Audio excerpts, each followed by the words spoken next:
Good morning class 10th। आज chapter number 1 का एक बहुत इंपॉर्टेंट टॉपिक मैं लेके आई हूँ आपके लिए।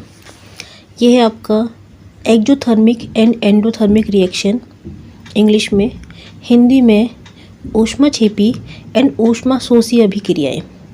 ठीक है, इसको अलग से टॉपिक आपकी बुक में नहीं दिया हुआ है चैप्टर में, लेकिन ये काफ़ी इंपॉर्टेंट टॉपिक है तो इसको करना बहुत ज़रूरी है। ठीक है, तो आप देखिए ये इक्वेशन है मेरे सामने चैप्टर नंबर 1 में 1.13। इसमें आप देख रहे हो कि क्विक लाइम है। क्विक लाइम यानी कि बिना बुझा हुआ चूना जिसे हम बोलते हैं। अगर इसका साइंटिफिक नेम देखेंगे तो calcium oxide, CaO calcium oxide है, प्लस वाटर। जब चूने को हम पानी में डालते हैं, आज के टाइम में हम चूने से हम वाइट वॉश नहीं करते हैं, लेकिन पहले चूना पानी में डाल के उससे सफ़ेदी की जाती थी। तो इस दौरान क्या होता था कि जो चूने का जो पानी बनता था, स्लेक लाइम बनता था, और उसके साथ हीट प्रोड्यूस होती थी। जिस भी बर्तन में वो घोला जाता था उसमें बबल आने लगते थे, उबलने लगता था, वो इतनी हीट प्रोड्यूस होती थी उसमें। ठीक है तो ये इक्वेशन आप देखो 1.13, इसमें आप देख रहे हो कि जब आपने क्विक लाइम और वाटर को मिक्स किया आपस में, तो आपका स्लेक लाइम यानी कि बुझा हुआ चूना बना, जिसे हम कैल्शियम हाइड्रोक्साइड भी बोलते हैं। अच्छा बच्चों, जहाँ भी OH होता है उसे हाइड्रोक्साइड बोलते हैं। ठीक है, इसी को आप याद रखना। जहाँ पहले O और फिर H है वो आपका हाइड्रोक्साइड है यहाँ के लिए।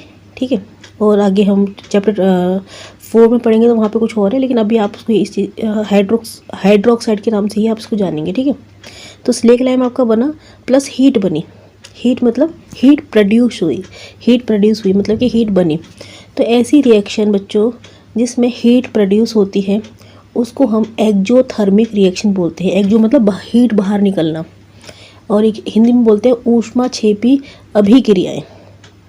ठीक है, तो आप ये देख सकते हो कि अगर आपसे पूछा जाए कि कुछ एक्जोथर्मिक, एंडोथर्मिक या हिंदी में ऊष्माक्षेपी और ऊष्माशोषी अभिक्रियाओं के बारे में पूछा जाए तो आप इन अभिक्रियाओं को आपने याद करना है। ये अभिक्रियाएं मैं आपको निशान लगवा देती हूँ आज, और आपने इनको देखना है। ठीक है, तो ये फर्स्ट इक्वेशन है 1.13 से मैंने स्टार्ट किया है।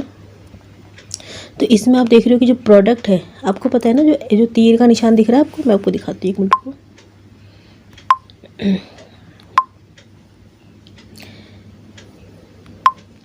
एक मिनट, ये तीर का निशान दिख रहा है आपको। ठीक है, तीर। अच्छा, अगर आप केमिकल रिएक्शन के बारे में जानते हो तो आपको पता है कि जो आपके राइट हैंड साइड पे है, इनकी ये वाले जो है इनको प्रोडक्ट कहते हैं, और ये आपके रिएक्टेंट है। ठीक है, हिंदी में इनको अभिकर्मक बोलते हैं और इंग्लिश में इनको रिएक्टेंट बोलते हैं।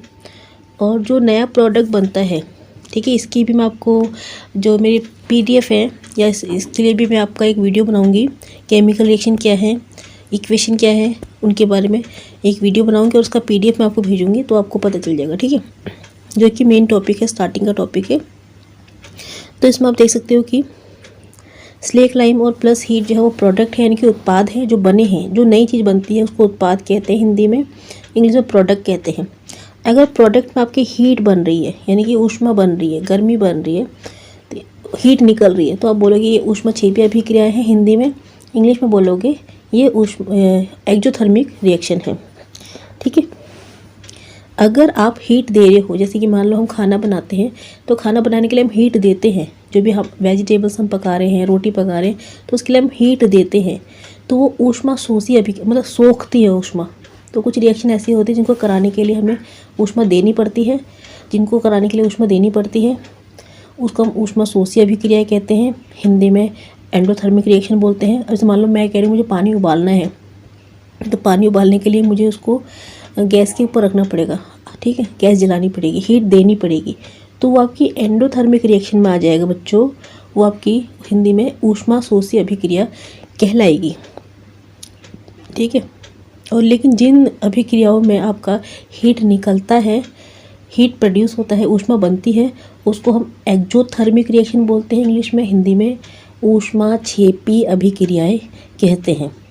ठीक, यानी कि अगर आपके लेफ्ट हैंड साइड में लेफ्ट हैंड साइड में ये जो केमिकल इक्वेशन आपको दिख रही है, इसके लेफ्ट हैंड साइड में यानी कि किस तरफ, इस तरफ जहाँ मैंने अभी निशान लगाया है, इस तरफ अगर ऊष्मा लिखा है या तीर के ऊपर ऊष्मा लिखा है या किसी भी तरह की एनर्जी लिखी है तो वो आपकी ऊष्मा शोषी अभिक्रिया कहलाती है। इंग्लिश में एंडोथर्मिक रिएक्शन कहलाती है।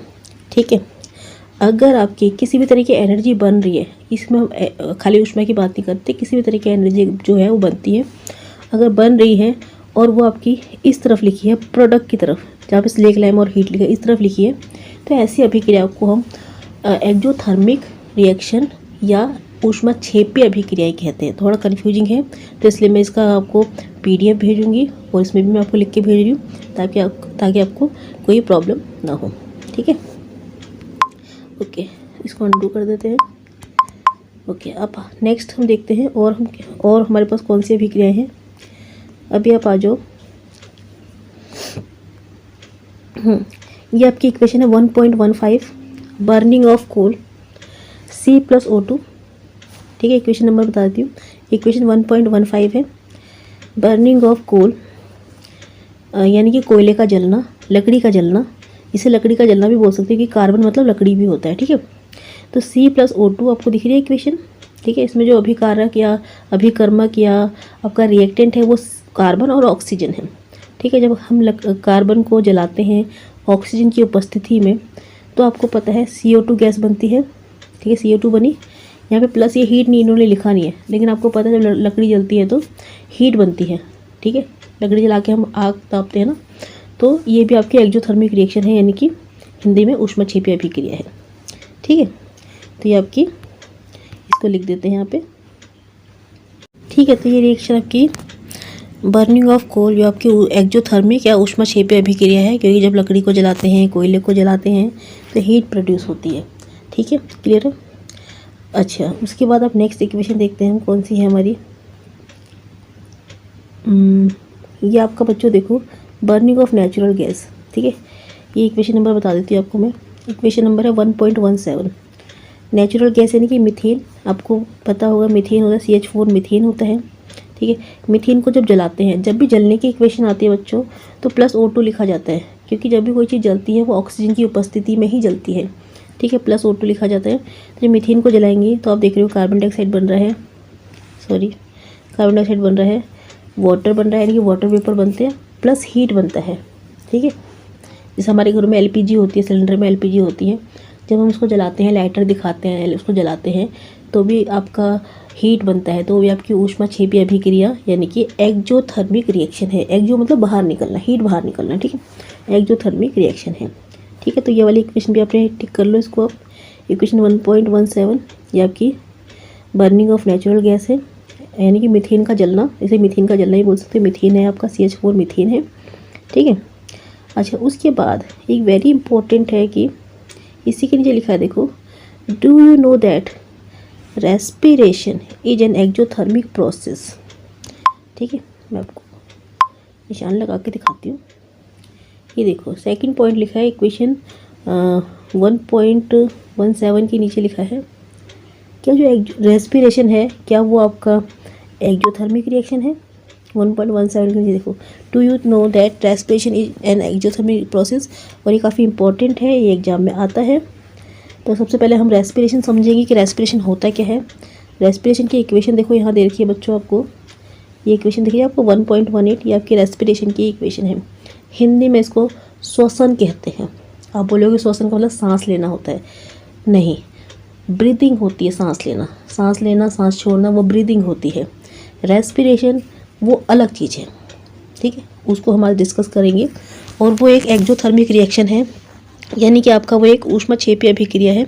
कैसे, जब भी आपने देखा होगा हम खाना खाते हैं, ठीक है, खाने में हमारा मेन होता है कार्बोहाइड्रेट, जिसको उन्होंने यहाँ पे ग्लूकोज से दिखा रखा है सिंपल फॉर्म में, C6H12O6, ये आपका ग्लूकोज है। कार्बोहाइड्रेट आएगा तो भी आप इसको लिख सकते हो। ठीक है, तो जब हम खाना खाते हैं, जब हमारा जो खाना हमारे शरीर में जाता है, जब वो खाना ऑक्सीजन के साथ मिलता है, दिख रहा है आपको O2, 6O2। ठीक है, वो 6 इसलिए लिखा है कि बैलेंस करने के लिए इक्वेशन को। तो 6O2 जब वो खाना ग्लूकोज ऑक्सीजन के साथ मिलता है तो हमारी बॉडी में कार्बन डाइऑक्साइड बनता है। जो कि हम सांस के द्वारा बाहर फेंक देते हैं, वाटर बनता है जो कि हमारी बॉडी में स्टोर हो जाता है, प्लस एनर्जी बनती है। हमारी बॉडी में क्या बनती है? एनर्जी। खाना खाने के बाद आपने देखा ना हमारे अंदर एनर्जी आ जाती है, ठीक है। पहले हम भूखे होते हैं लेकिन खाना खाने के बाद हमें एक एनर्जी फील करते हैं। कई बार आपने देखा होगा खाना खाने के बाद आपको हल्की सी गर्माहट भी फील होने लगती है, ठीक है। तो इसलिए हम कह सकते हैं कि जो उसे और खाने को डाइजेस्ट करने का जो प्रोसेस है, यानी कि जो खाना ऑक्सीजन के साथ कंबाइंड होता है, ये ग्लूकोज प्लस O2 दिख रहा है आपको। तो जब खाना ऑक्सीजन के साथ कंबाइंड होता है, उसके साथ मिलता है, अभिक्रिया करता है, तो इस प्रक्रिया में ऊर्जा बनती है, एनर्जी बनती है। इसीलिए रेस्पिरेशन को हम एक्जोथर्मिक रिएक्शन कह सकते हैं। हिंदी में श्वसन को हम ऊष्माक्षेपी अभिक्रिया कह सकते हैं। वेरी इंपॉर्टेंट क्वेश्चन है ये आपके एग्जाम में आ सकता है, ठीक है। तो इसको हम देखते हैं। इसमें निशान लगवाने के लिए आप वैसे इसमें आप निशान लगा सकते हैं, लेकिन मैं इसके लिए आपको नोट्स भेजूँगी, ठीक है। तो डोंट वरी। तो आपने बस ये इक्वेशन याद करनी है रेस्पिरेशन की इक्वेशन है। मैंने कल भी आपको बताई थी कि रेस्पिरेशन इनके श्वसन की अभिक्रिया ये है आपकी, ठीक है। इक्वेशन 1.18। ओके, थर्ड है आपका डीकम्पोजिशन ऑफ वेजिटेबल मैटर। मैं आपको निशान लगा के देती हूँ, ठीक है। हिंदी में भी निशान लगा के दूंगी। The decomposition of vegetable matter into compost is also an example of exothermic reaction, ठीक है। हिंदी में देखो कि ये देखो, हिंदी में निशान लगा दिया आपका कि जो कूड़ा करकट होता है घर का, कभी आपने बच्चों अगर ध्यान दो, अगर आपके घर के आसपास कोई कूड़ेदान है, जो मतलब बड़ा कूड़ेदान होता है जहाँ पे कूड़ा फेंका जाता है, ठीक है, जो MCD के कूड़ेदान होते हैं बड़े वाले, कभी आप उसके आसपास जाके देखो तो आपको वहाँ पे एक अजीब सी स्मेल फील होती है, गंदी सी स्मेल फील होती है। साथ में वहाँ पे एक आपको गर्माहट फील होती है, ठीक है। वहाँ पे एक अजीब गर्माहट फील होती है। तो ये कह सकते हैं कि जो डीकम्पोजिशन ऑफ वेजिटेबल मैटर्स है, कि जो भी हमारे घर का जो कूड़ा करकट है, वो जब हम उसे फेंकते हैं और जो डीकम्पोज होते हैं, डीकम्पोज मतलब टूटते हैं, ठीक है। आपने देखा है कि जब हम खाद बनाते हैं, हम जब घर के कूड़े करकट से खाद बनाते हैं, तो हम ये प्रोसेस आपने शायद आपका चैप्टर नंबर 15 में है, ठीक है, कि हम क्या करते हैं, सभी जो घर का वेस्ट होता है वो वाला कूड़ा जो कि डीकम्पोज हो सकता है, डीकम्पोज मतलब जो टूट सकता है, जैसे कि फलों के, सब्जियों के छिलके, चाय पत्ती, बचा हुआ खाना, ठीक है, और पेड़ पौधों की पत्तियाँ, मरे हुए जानवरों के अवशेष या गोबर, ठीक है, इस तरह की चीज़ें जब आप उनको किसी गड्ढे में दबाते हैं, ठीक है, तो कुछ टाइम बाद आप देखोगे, कुछ 1 महीने बाद, तो अगर जब आप मिट्टी हटाओगे तो वहाँ से वो सब चीज़ गायब होगा और उसकी जगह मिट्टी बन चुकी होगी, ठीक है। तो ये डीकम्पोजिशन रिएक्शन कहलाती है। खाद बनने की प्रोसेस है एक, मतलब कि जो क्या कह सकते हैं उसको, मैन्यूर, एक खाद बनने का प्रोसेस है। खाद बनता है इस तरीके से। ये भी आपकी एक एक्जोथर्मिक रिएक्शन है, क्योंकि जब वेजिटेबल्स मैटर है, जब वो डीकम्पोज होते हैं, जब वो सड़ते हैं, कहने का मतलब सिंपल भाषा बोले, वो सड़ते हैं तो एक हीट प्रोड्यूस होती है, ठीक है। तो आप उसको भी आप एक्जोथर्मिक रिएक्शन बोल सकते हो, डीकम्पोजिशन ऑफ वेजिटेबल मैटर, इसको भी आप एक्जोथर्मिक रिएक्शन कह सकते हो। हिंदी में इसको ऊष्माक्षेपी अभिक्रिया कह सकते हो, ठीक है। क्लियर है बच्चों? अच्छा, उसके बाद आप आ जाओ क्वेश्चन 1.19। आप देखो, ये आपकी डीकम्पोजिशन रिएक्शन यानी कि वियोजन अभिक्रिया है। ये मैं आपको ऑलरेडी करवा चुकी हूँ, लेकिन आज हम इसको दूसरे तरीके से लेके जाएंगे। आप देखो FeSO4, ठीक है, FeSO4 को तोड़ना है। डीकम्पोजिशन मतलब तोड़ना, वियोजन मतलब तोड़ना होता है, आपको पता है ना। इसमें जो आपका रिएक्टेंट है अभिकर्मक एक होता है, और प्रोडक्ट यानी कि उत्पाद आपके बहुत सारे बनते हैं। यहाँ पे 3 उत्पाद बने हैं, ferrous oxide, sulphur dioxide, sulphur trioxide, ठीक है, दिख रहा है आपको। 3 उत्पाद बन रहे हैं, ferrous oxide, sulphur dioxide, sulphur trioxide, ठीक है। ओके, तो आप ध्यान से देखो, मैंने क्या बोला था, वो रिएक्शन जहाँ पे उत्पाद के अभिकर्मक या रिएक्टेंट के पास हीट लिखा हो, यानी कि यहाँ पे हीट लिखा हो, यहाँ पे इसके आसपास कहीं पे हीट लिखा हो प्लस करके, या एरो के ऊपर हीट लिखा हो, या कोई भी एनर्जी लिखी हो, चाहे वो प्रकाश एनर्जी लिखी हो, चाहे वो बिजली की एनर्जी लिखी हो, कोई सी भी एनर्जी लिखी हो, तो ऐसी रिएक्शन को हम एंडोथर्मिक रिएक्शन बोलते हैं। हिंदी में ऊष्मा शोषी अभिक्रिया, मतलब वो अभिक्रियाएँ जिनको करने के लिए हमें ऊष्मा देनी पड़ती है या कोई सी भी एनर्जी देनी पड़ती है, उसको हम बोलते हैं ऊष्मा शोषी अभिक्रिया, यानी कि ऊष्मा सोखते हैं, वो ऊष्मा सोखते हैं, कोई भी एनर्जी सोखते हैं और फिर जाके काम करते हैं। इंग्लिश में एंडोथर्मिक रिएक्शन। तो ये आपका एंडोथर्मिक रिएक्शन का एक उदाहरण है। ठीक है, आप यहाँ देख रहे हो कि हमने फेरस सल्फेट को तोड़ना है, इसके लिए हमने उसको गर्म किया, उसे हीट दिया। ठीक है, यहाँ हीट बनी नहीं है, यहाँ हमने हीट दी है, तो ये आपकी एंडोथर्मिक रिएक्शन है। इंग्लिश में, हिंदी में ऊष्मा शोषी अभिक्रियाएं हैं। ठीक है, इक्वेशन 1.19। ठीक है, ये वियोजन अभिक्रिया का उदाहरण भी है आपका। अगला देखो आप बच्चों, इक्वेशन है आपकी 1.20, कैल्शियम कार्बोनेट लाइमस्टोन। ठीक है, चूने का पत्थर लाइमस्टोन CaCO3, इसको हमने गर्म किया तो ये टूट गया। दिख रहा है आपको? क्विक लाइन को हमने गर्म किया, लाइमस्टोन को हमने गर्म किया, कैल्शियम कार्बोनेट को हमने गर्म किया तो ये टूट गया। हीट दी हमने हीट दी, तो ये ऊष्मा शोषी अभिक्रिया है। ठीक है, ऊष्मा शोषी अभिक्रिया बोलोगे हिंदी में, इंग्लिश में बोलोगे एंडोथर्मिक रिएक्शन। हीट दी हमने तो आपका क्या बना? क्विक लैम्प बना, कैल्शियम ऑक्साइड बना प्लस कार्बन डाइऑक्साइड बना। ठीक है, हीट दी हमने एनर्जी दी, तो एंडोथर्मिक रिएक्शन और ऊष्मा शोषी अभिक्रिया। ठीक है, ये समझ लो आप। ये इक्वेशन आपकी 1.20, ये सारी इक्वेशन आपने याद करनी है।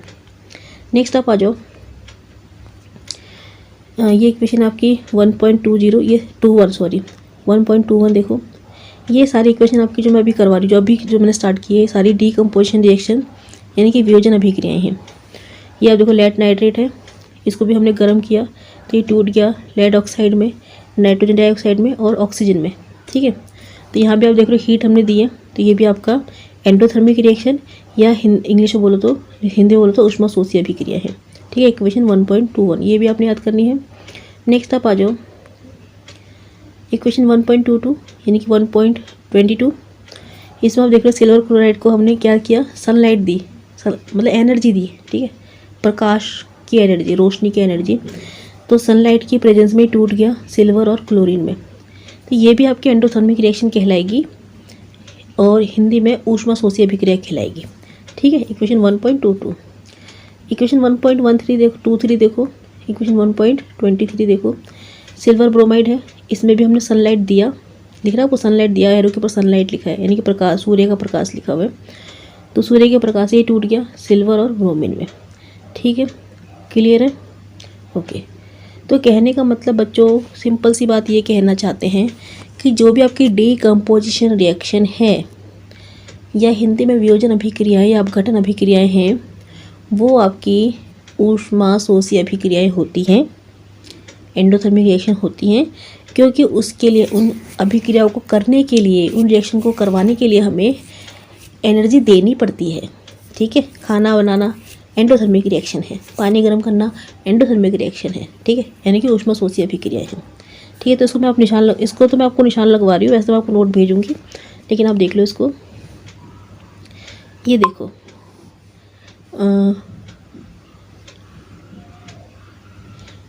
डीकम्पोजिशन रिएक्शन, इक्वेशन 1.23 के नीचे लिखा है, decomposition reaction require energy either in the form of heat, light and electricity for breaking down the reactant. Reaction in which energy is absorbed is known as endothermic reaction. तो कहने का मतलब question ये आता है कि जितने भी आपके डीकम्पोजिशन रिएक्शन हैं बच्चों, डीकम्पोजिशन रिएक्शन कह लो, हिंदी में भी देखो मैंने निशान लगा दिया आपका, तो जितने भी डीकम्पोजिशन रिएक्शन है यानी कि वियोजन अभिक्रियाएं हैं, वो सभी अभिक्रियाएं आपकी एंडोथर्मिक रिएक्शन होती हैं। हिंदी में ऊष्मा शोषी अभिक्रियाएं होती हैं, क्योंकि उन अभिक्रियाओं को करने के लिए हमें एनर्जी देनी पड़ती है। ठीक है, अगर आपको याद होगा, मैंने इससे पहले की वीडियो में आपको बताया था कि जो वियोजन अभिक्रियाएं हैं या डीकम्पोजिशन रिएक्शन है, वो 3 टाइप की होती हैं। इंग्लिश में बताऊं पहले था फोटोलाइटिक डीकम्पोजिशन, थर्मल डीकम्पोजिशन और इलेक्ट्रोलाइटिक डीकम्पोजिशन। ठीक है, हिंदी में आपका था ऊष्मीय वियोजन, प्रकाशीय वियोजन और वैद्युत वियोजन, यानी कि 3 तरह की एनर्जी से वो टूटते हैं रिएक्टेंट। या तो उनको प्रकाश से तोड़ते हैं, प्रकाश दे के तोड़ते हैं, या उनको हम बिजली से तोड़ते हैं वैद्युत वियोजन, या हम उनको थर्मल यानी कि हीट से तोड़ते हैं। ठीक है, तो जितने भी आपके वियोजन अभिक्रियाएं हैं या आपकी जो डीकम्पोजिशन रिएक्शन है, वो आपकी सारी एंडोथर्मिक रिएक्शन होती हैं। क्वेश्चन आता है कि explain why all decomposition reaction are endothermic reaction. तो आप ये आंसर नोट लिख सकते हैं, क्योंकि because energy is required, energy की जरूरत पड़ती है रिएक्शन को तोड़ने के लिए। ठीक है, एनर्जी किस किस फॉर्म में चाहिए होती है उनको, हीट एनर्जी, लाइट एनर्जी और इलेक्ट्रिकल एनर्जी। ठीक है, क्लियर है बच्चों। अच्छा, और देखते हैं कोई और हमारे पास एक्सोथर्मिक और एंडोथर्मिक की एग्जांपल है क्या इसमें और तो मुझे नहीं दिख रहा है ऐसा कुछ, फिर भी चेक कर लेते हैं एक बार फटाफट से। ये बहुत लंबा टॉपिक हमारा बन चुका है, इतना लंबा हमें बनाना नहीं था। अच्छा, आप आ जाओ इक्वेशन 1.28 और इक्वेशन 1.29। इसमें आप देख रहे हो कॉपर प्लस ऑक्सीजन है, यहाँ पे हीट आप दे रहे हैं, तो ये भी आपका एंडोथर्मिक रिएक्शन है, हिंदी में ऊष्माशोषी अभिक्रियाएं हैं। ठीक है, ऐसे कॉपर ऑक्साइड को हाइड्रोजन से जोड़ रहे हैं, इक्वेशन 1.29 है। इसमें भी आप देख रहे हो आप हीट दे रहे हो, तो ये भी आपका एंडोथर्मिक और हिंदी में ऊष्माशोषी अभिक्रियाएं हैं। ठीक है, क्लियर है बच्चों।